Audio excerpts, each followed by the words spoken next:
Greetings and welcome to not a 10-minute painting, but rather a Q&A, one in which I intend to answer your questions and give them the time they deserve. So let's jump right into it. Okay, so how do you make pebbles look like pebbles? From an initial look at this question, we might think that's a very specific question about a very specific thing, but it isn't. It's something that we have to deal with every time we go into a painting because it really just deals with the idea of perspective and depth, something I know a lot of us have struggled with when we begin painting. Up close, if you are doing pebbles and they exist in the foreground, they exist in the middle ground, they exist in the background, they're actually going to look very different through each stage. In the foreground, you might paint each individual pebble. It'll take a very long time, you'll make them very detailed, it'll look fantastic. You'll be painting a dark tone to begin with, then a middle tone on each, then a highlight on each, that way they're three-dimensional. But as you move farther back, they're going to begin to amalgamate because our eyes can't perceive that much detail from a distance. So it's going to slowly become more simplified as you move farther back in your painting. So you were working with three tones, your highlight, your mid-tone, and your dark tone in the foreground. When you move into the middle ground, then you might only be working with your highlight and your middle tone. So it simplifies itself. You might also not do as many strokes. Then as you move into the background, again there's a gradient and a transition where maybe you're moving only to the middle tone or only to the highlight, and instead of working with little dots or really detailed pebbles like you have in the foreground, instead it might just be a horizontal brush stroke because it's just the light hitting it, the colors are amalgamating, they're blending, they're reflecting to a point, and you just have this transition from hyper detailed to detailed-ish and then into a very simple brush stroke. That's how you would paint pebbles. You also want to ensure that all of your pebbles are slightly different from the ones next to them. It'll make it look a lot more interesting, a lot more real, a lot less cartoony. So ensure they're always evolving, give them slightly different colors, don't just make them all gray. Sometimes add in some greens, some browns, some reds, whatever color the sky is reflecting, a lot of blues maybe.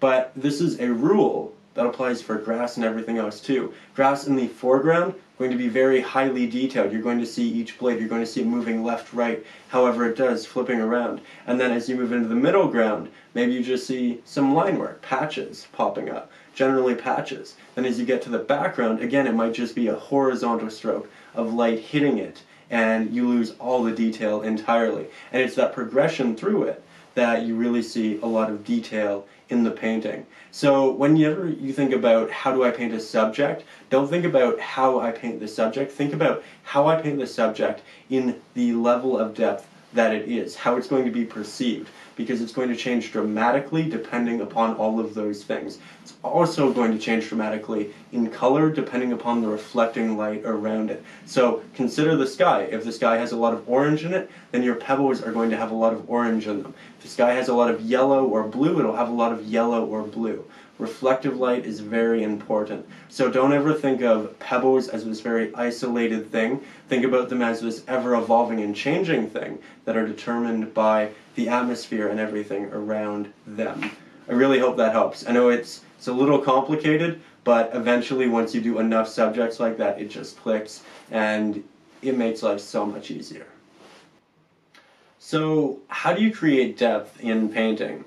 I actually just talked about it a lot in regards to the subjects themselves. How as subjects move into the background, they become much more impressionistic. They become much more loose brush work. And you lose a lot of the different values and tones as the eye can't really see all of the detail in it. But there's a lot more you can do, actually.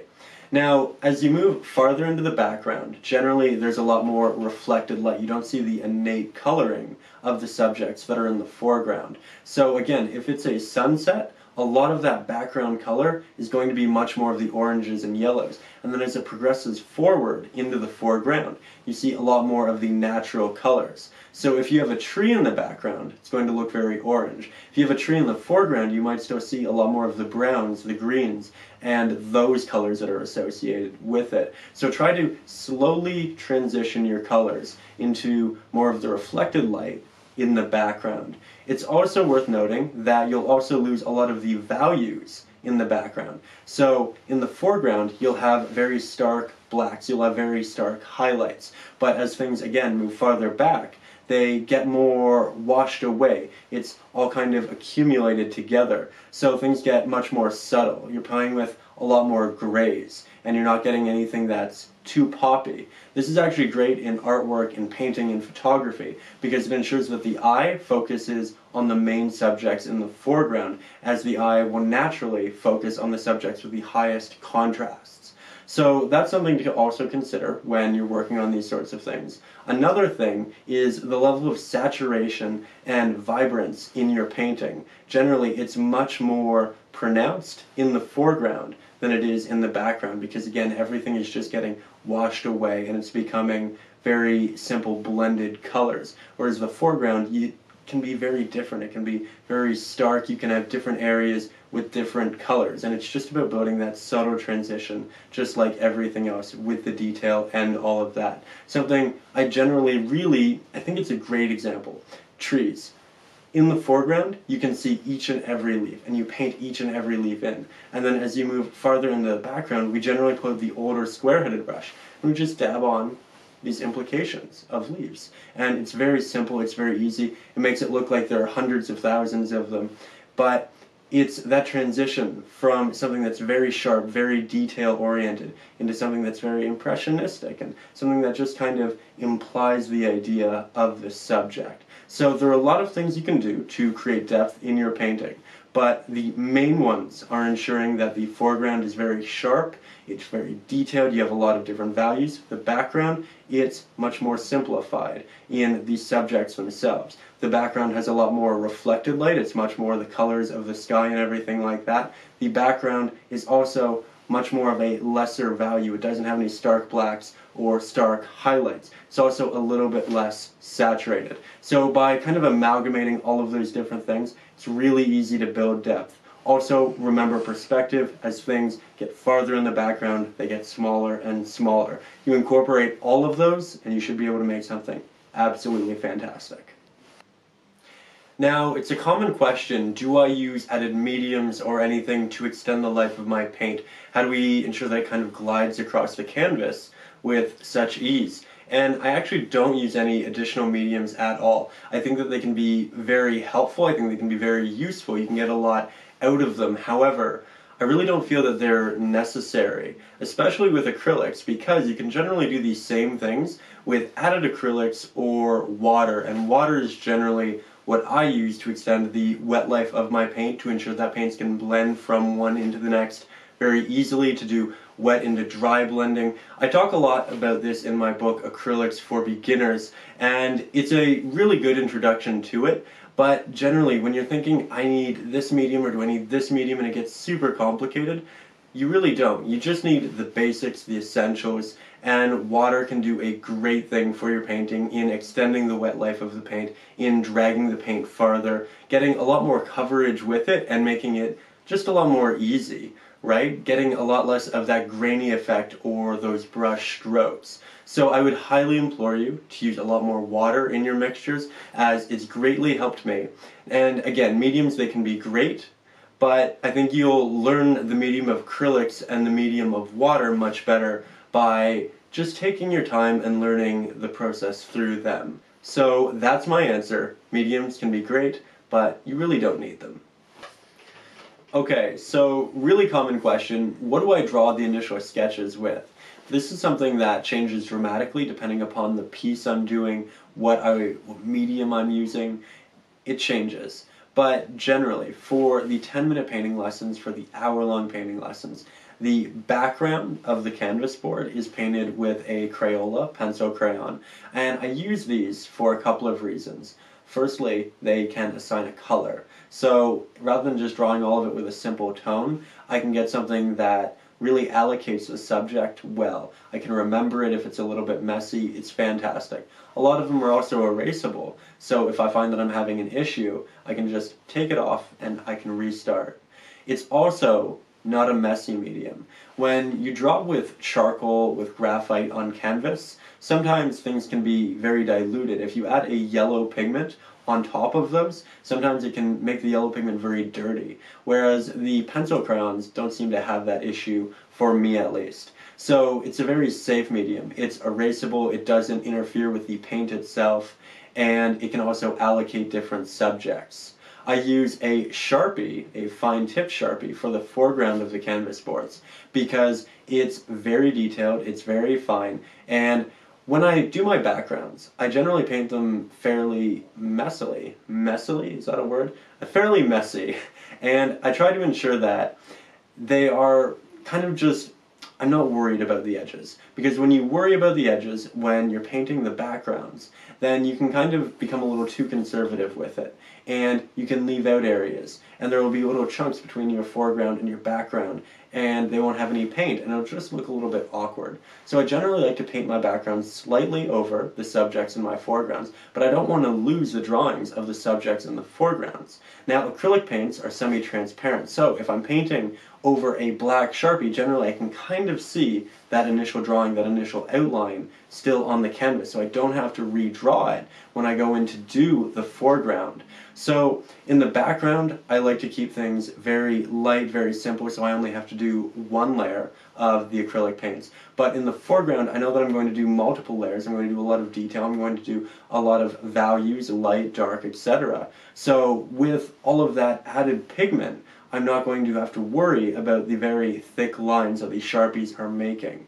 So background, pencil crayon, foreground, Sharpie. That's for the 10-minute lessons. It's for a lot of the hour-long lessons.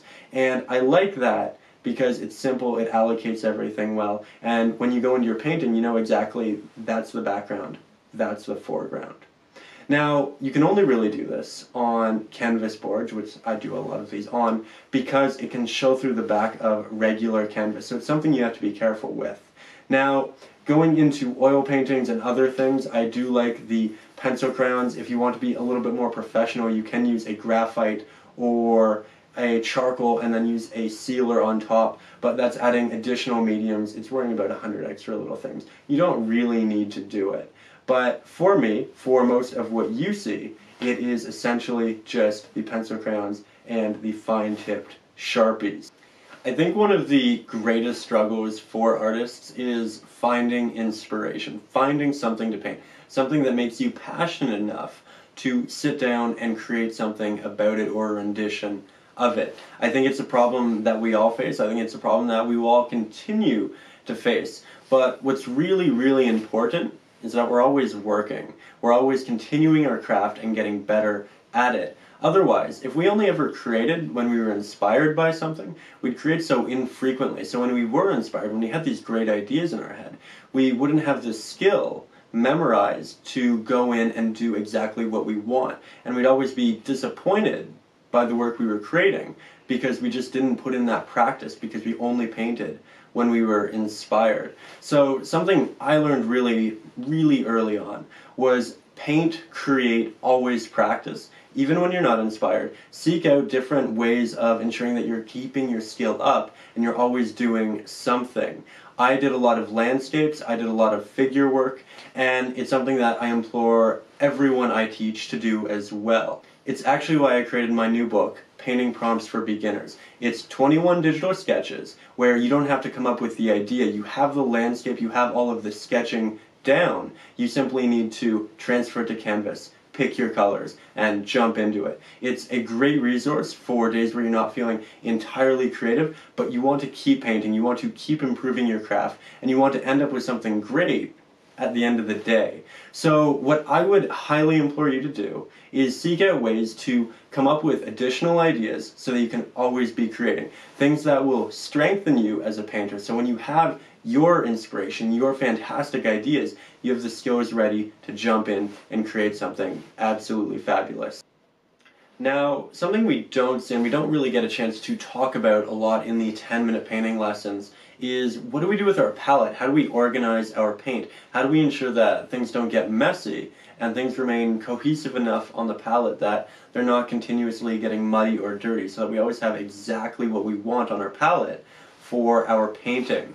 And this is something that I have a number of suggestions for, starting with the idea that we simply organize our palette from cool tones to warm tones, and then kind of transition them in the middle. That way you don't have anything directly beside it and they won't really get too dirty.